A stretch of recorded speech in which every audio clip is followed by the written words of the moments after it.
Hey everybody, it's Ornlu, and yes, we have a new DLC that will be upon us shortly. I, alongside many other content creators, were given early access to Dynasties of India, so we could provide, well, content for you guys and get everybody all nice and hyped up for the new expansion. So with this new expansion, we get 3 new civs, we get 3 new campaigns, and although I'm not able to cover the new campaigns themselves until the release date, just so that you guys can have some level of hype on day one, but what I can do is I'll cover all of the other campaigns that the civs have been retroactively changed to better reflect the specific faction as represented by either Bengalis, Dravidians, Hindustanis actually, as well as the Gurjaras. Now, the most obvious example of change is going to be in the Prithviraj campaign, the former Indians campaign. Now you actually play as the Gurjaras. I am just, there are so many changes that I am just doing a whole nother playthrough of that campaign. The first episode will be up by the time that this video goes live, so definitely check the description below if you are interested in seeing how the new civ impacts the old campaign. So this video is going to be talking about everything other than Prithviraj, essentially. So there are 9 other scenarios that I could find, at least in my brief glancing through, that have had their gameplay changed either in a very small way or in a much more drastic way by the addition of the new civilizations. So that's what this video is going to be all about, and we are just going to be going in chronological order because that's how I like doing things. There are 9 scenarios, and of course, starting will be actually the Bukhara historical battle, where we play as the Persians and end up fighting the White Huns. Alright, so here we are in the Bukhara scenario. I thought you only started with 3 villagers in the past, now you start with 9. I could be misremembering though. The main one here is that Khorasan was represented by the Indian civilization before, and that has now been changed to the Hindustani civilization, being the more sort of Central Asian-y, more Islamic-y, although this one predates Islam, of the various Indian civilizations in the game right now. So does this mean much more than a few aesthetic changes? Not a whole lot, but there are some changes. Like we have the fire now here for the fire temple, but we also have these caravanserais, I don't know how to pronounce that, but these are a unique building from Hindustanis that will speed up and heal nearby trade units. And if you remember, there is a whole side quest to free up, well, the trade route through Central Asia along the old Silk Road. I think you have to build some towers. And these caravanserais will, I guess, be sort of further incentive for you to do that. It's even one here over at the end. Beyond that, there are also the cavalry units, I guess. The Sogdi and Cataphracts. I think they were called Civs before. But you can see that their stats have been changed somewhat. They now have 12 attack, 0-5 armor, and 110 HP. Honestly, these aren't that great of units, but I guess they do regenerate. Just kind of an interesting note that they have been changed. Other than that, I don't really think a whole lot else of this scenario changed. You're still fighting the Mongols mostly. The Gokturks are the Turks, and you're the Persians, and then there's Persia and all that good stuff. So just kind of a more minor intro we have here to the changes with Dynasties of India. Next, we will be moving on to the Suryavarman I campaign, and that is going to be the 4th scenario, challenging a thalassocracy where we ally with the Chola against the Srivijaya and Tamerlane alliance. I mean, the Chola dynasty were a major Dravidian empire, and in fact, the Rajendra campaign, I do not know this for a fact, but I imagine it would be crossing paths with the Khmer at some point, because this is, again, just sort of a big part of that whole area of the world's history. So naturally, you were allied with Indians before, but now the Chola forces are going to be Dravidians. And they got their awesome Tirasadais, so that's pretty cool. They still have some elephant archers hanging around, some champions, some light cav, some armored elephants, notably. These are the new sort of regional unit rams. And if you're curious about all of these unique units, I will be making videos sort of giving a bit of a more in-depth perspective on the new regional units and unique units and see how they are changed. But yeah, I mean, the Chola allies, I imagine the gameplay is still going to be pretty similar. You can see they're also making their Urumi swordsmen, which are like the infantry version of the Kustier. But yeah, that is going to be the difference in the Suryavarman campaign, as we now actually have the South Indians representing the big South Indian Empire. Alright, so now we move on to Gajah Mada 5, the Pasunda Bubat tragedy, the grand finale where, this is quite far away from India, it is true, but of course there was a very, very memorable cameo here from the Indian traders, who are now represented appropriately by the Dravidians. They got their elephant archers, they have some chakram throwers, which are the Gurjara unique unit, which is a little bit confusing, but the most important question is, what about the dialogue? What about the side quest? Oh, it's so great. Before I forget, we also sell war elephants for gold. They are stronger than the Southeast Asian variant and can take more arrow fire. Never gets old. So yeah, the whole side quest thing is pretty much exactly the same, just a little bit of a redecoration of their camp, and yeah, that's pretty much the... Oh, I think that elephant little statue thing is new. So yeah, mostly just a decorative change here. Okay, so I almost screwed this up. First, they actually changed the scenario so that as soon as I landed over here, we got control of the village over here without having to actually run all the way over. So there was actually a slight little gameplay change as far as that goes, but I actually almost quitted out of the scenario. You actually buy 3 siege elephants now instead of fully upgraded Persian war elephants. So that will make the scenario actually more difficult and less cheesable. And yeah, we have these siege elephants here that we are getting instead of the elite war elephants, so these guys are going to be better at taking down buildings. I will have a video explaining these guys in a bit more detail coming soon, TM. But yeah, this is actually a pretty big nerf to the scenario, so yeah, almost screwed that up. But no, you get 3 siege elephants, not 3 elite war elephants. Next up, we will be moving on to Tamerlane, of course, Sultan of Hindustan. Guess what, guys? Guess which civilization Indians are now going to be? It's going to be a big shock, I know. What do you know? They are going to be the Hindustanis. Obviously, the Hindustanis are based heavily off of the Delhi Sultanate, as well as the Mughals, and a very close connection to the Tatars. In fact, you, I believe, play as the Tatars in part of the Babur campaign. Now, there still are elephant archers here, which is actually kind of funny because Hindustanis can't even train elephant archers anymore. But they have their imp camels, you have their whole unique castle thing going on, and do we see any of their unique units? Yes, we do. They're elite gulams with their 6 pierce armor. Again, I'll have videos on all of these fun unique units. So, some, I guess, fairly relevant gameplay changes. There's also their unique wonder, which looks nice and pretty, what with the dome and everything. And yeah, that is going to be the changes to Sultan of Hindustan. Next, we will be going to Africa. Just kidding, it's the Almeida campaign. Of course, the final 2 scenarios take place in India, so yeah, you bet your boots that these 2 scenarios are getting some changes. First, of course, being Estado da India. Alright, so here we are in the scenario, just Marco Polo it up. And you can see that there are now armored elephants as opposed to the Persian war elephants. And oh yeah, again, part of the armored elephant mechanics is that monks need to be right next to them to convert them, just like with rams. But they're still going to be weaker units overall.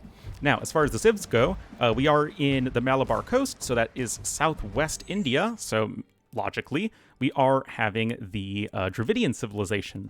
Also, was Cananor always cyan? I don't remember. I feel like they were definitely just red at one point, which made things a little bit confusing.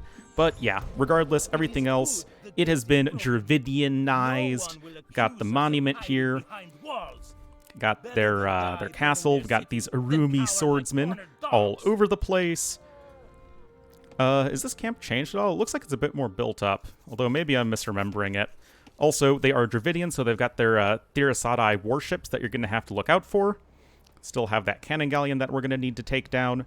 And yeah, I think this base got a little bit of an overhaul. You guys will see more in just a little bit, but a lot of the maps have actually been changed in pretty relevant ways. Hindu pirates, now we have elite Urumi swordsmen and chakram throwers, just to better represent the Indian DLC. Also, Tomoji's pirate ship is a Thirasadai and not a dragon ship, logically.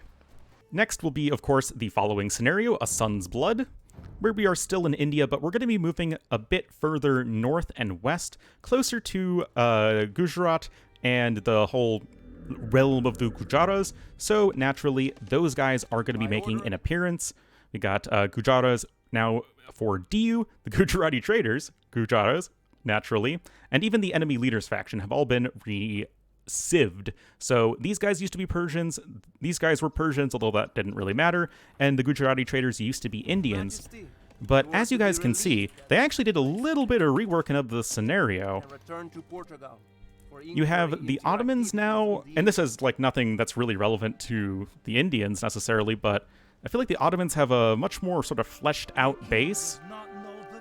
The Mamelukes, you can see that Amir Hussein al-Kurdi is now on a cliff. It feels like the map just got a little bit of an overhaul, and the big one is that Diu has now been very heavily reworked. There's Malika Yaz. And yeah, they actually have a full functioning town. Got some Shrivamsha riders. And the wonder here is still the whole wonder area, and that is likely going to be the same. Also, we have some heavy camels that have blast furnace and the plus 4 armor that you get as Gujaras, even though Gujaras don't get blast furnace. So you actually have a few more Gaia units hanging around. You have these elite Shrivamsha riders. There's a relic here that I don't think existed before.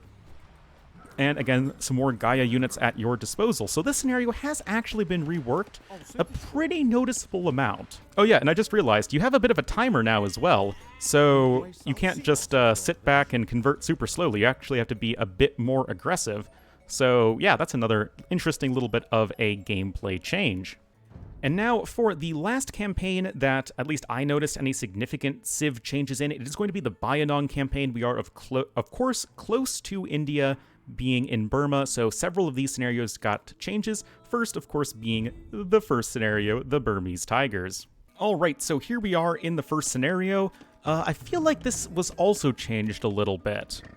Maybe your base is the same. Now King Takayuki has his own name. It used to just be Hanthawaddy and Hanthawaddy. Portuguese also used to be in cyan. Now they're in purple. I think this is just because of the final scenario where Portuguese are purple then. Also, I think they have way less units that they give you. So the scenario used to be pretty darn overpowering with the just getting the Portuguese and then raffle stomping your way to victory. And then we have right here, Prom used to be Indians. They made elephant archers and hand cannons and some monks and bombard cannons and some navy. Now they have their Rathas, they have some elephant archers, and the whole city has just been reworked a decent bit. It's now smaller. It looks like you now have a bit more space between the Shan and Prom. I don't have like an exact reference. Also, there's this new bridge right here. Yeah, there used to be a castle right here, if you guys remember. Now the castle's been relocated over here. Oh, it looks like a lot of the Gaia units have been removed as well. It's like they were listening to my feedback. Or at least maybe this stuff was just removed on hard difficulty. But yeah, now you just have a couple of Tungu warriors here. Remember, you used to get like an onager and some monks. There were a bunch of elite Arambai over here. So yeah, some very relevant gameplay changes, and I suspect that this scenario is going to be more difficult. Do you still have a 200 pop limit? No, you do not. Oh wow, so this is why, guys, like, I mean, I'm just sort of learning this stuff as I'm making this video, but I don't know how many scenarios have been changed. And I'm just, for the purposes of this video, I'm focusing on the ones that have the new civs, because I'm not going to be going through every single scenario in the entire campaign. Yeah, there are a lot of sort of very relevant gameplay changes that have been made that might not be super noticeable at first. So the second Bayinnaung scenario that got changes was the third scenario, Debated. The Mandalay Cobra is exactly the same as far as I can tell. Actually, no, it's not the same. That one also got some changes, but they're fairly minor, and they don't involve any civ swaps. So here we are in the third mission, the Royal Peacock, and no longer is the Temple of Heaven located in Pegu, which didn't really make a whole lot of sense. So now we have a monument that is more relevant. I think that's the Bengali monument. Wonder, same thing. Prom looks to be pretty similar. The big difference here as far as civs goes is that we now have Thado Damayaza actually gets an appearance again. He's your hero monk you get in the first 2 scenarios, but is becoming your enemy. But he used to be the Khmer. Now he is Bengalis. I don't know the history behind that. Maybe he was Bengali, but for whatever reason, used to be Khmer. Now he is Bengalis, and I don't know if that changes his army composition much. It never really mattered. He was always kind of a pushover enemy. Was this base updated a little bit as well? Oh, here's Smim Hita. He used to not be around. Sokate. Again, it's like, I think there were a bunch of different little map redesign changes here and there. But it's a little hard to tell exactly what was changed. At least not without having like a side-by-side. But yeah, the big one here is Tharodama Yaza now is going to be Bengalis. Anyway, the 4th scenario, the White Elephant, as far as I could tell, is pretty much the same. Now this one, this is going to be a big one, guys. The Old Tiger, it didn't have Indians in it before, but I wanted to double check it just to make sure. And not only has there been a civ change, but man, this scenario has been changed a lot. So your core objective is, you know, pretty much the same as far as I can tell. Gameplay, pretty much the same, but look at this! You get 3 castles now! You get way more production to work with. Yeah, your base is just a lot larger now. Maybe you have a few more monks? I don't think you had 5 trebs before. I think you only had, like, 2? Over here, good old Thingadada doesn't have to survive in the scenario. But look at this, guys. Instead of having just Rakhine a bunch of times, we have South Rakhine, West Rakhine, and East Rakhine. Now, the South Rakhine are represented by the Malay, just as they were mostly done in the original version of the scenario. Then you have East Rakhine, which is the Vietnamese. Does it make sense logically? No, it does not, but it does give you a bit of variety when it comes to enemies that you're fighting. That's now a town center, and you can see that the West Rakhine have their own sort of base as well, and they're going to be the Bengalis. So you have just 3 different enemies, and you can see they don't seem to have unlimited resources. Like, they're mining and gathering resources just like, you know, a regular AoE 2 player. So this seems to be a pretty substantial overhaul to the scenario. Really interesting. You also have, let's see, the Portuguese base looks pretty much exactly the same. And then the last thing is that you actually have some Gaia units now over here. You have a bunch of elite Rumi swordsmen, as well as a couple relics that you can even get, which would theoretically mean you don't have a super limited resource count. Also, you get a market. So that's going to make the late game easier. So a lot of changes to make this scenario, I guess, a bit easier, maybe to feel a bit more like a build and destroy-y sort of scenario. But it is nice that we can now better differentiate between the different Rakhine factions. And so, guys, those are going to be all of the changes that at least I noticed on the first go-around of the Dynasties of India civilizations being added in and reworked into the existing campaigns. Prithviraj, plenty of changes. Definitely, you know, stay tuned for this channel. Subscribe if you have not, because we are going to be going through that. And as you could have seen from the earlier video, the gameplay is pretty darn different, so I am excited to get into this more, and definitely let me know in the comments by the time that you guys see this video. Of course, you will all, I'm sure, be going around just like I did and figuring out what changes have been made. But thank you all so much for watching, guys, and I will see you next time for some more Dynasties of India.